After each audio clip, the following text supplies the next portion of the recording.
بیان کیا جاتا ہے کہ پیران پیر حضرت سیدنا شیخ عبدالقادر جیلانی رحمۃ اللہ علیہ جب اصول علم کے لیے اپنے گاؤں جیلان سے بغداد کے لیے روانہ ہوئے تو آپ کی والدہ ماجدہ نے آپ کو زیادہ راہ کے طور پر 40 دینار آپ کی گھڑی میں سی دیے۔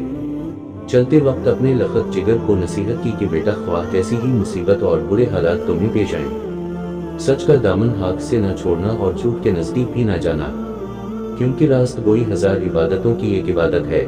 سعادت مند فرزندی نے عرض کی کہ والدہ میں صدق دل سے یہ عہد کرتا ہوں کہ آپ کی نصیحت پر ہمیشہ عمل کروں گا۔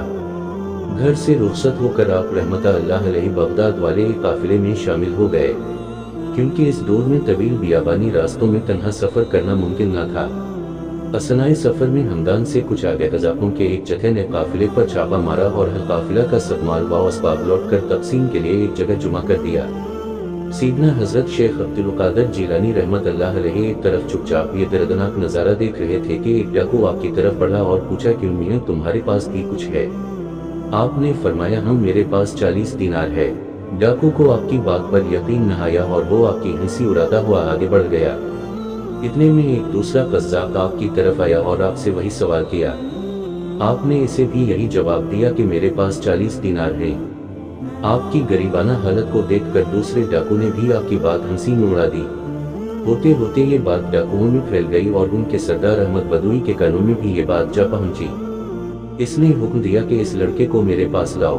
ڈاکو آپ رحمت اللہ علیہ کو اپنے سردار کے سامنے لے گئے۔ سردار نے آپ سے مخاطب ہو کر کہا لڑکے سچ سچ بتا تیرے پاس کیا ہے؟ حضرت نے بلا خوف اس بات کا جواب دیا میں پہلے بھی تیرے 2 ساتھیوں کو یہ بتا چکا ہوں کہ میرے پاس 40 دینار ہیں۔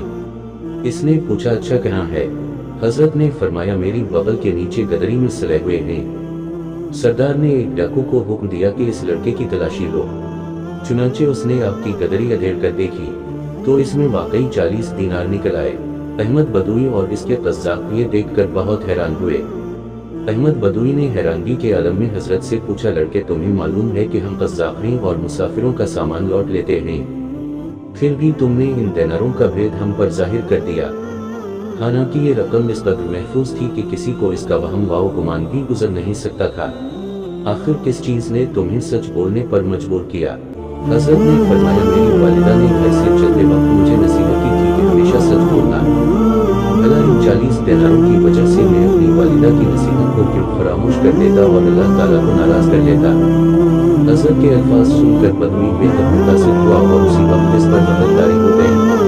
ندامت کے آنسوؤں نے اس کے دل کی سیاہی کو دھو ڈالا اور اس نے آنکھ بھر کر کہا اے بچے تم پر خدا کی ہزاروں رحمتیں ہو کہ تم نے اپنے ماں کے حق کا خیال رکھا، لیکن ہے مجھ پر کہ میں نے اپنی ساری زندگی اپنے خالق کا حق توڑتے گزار دی۔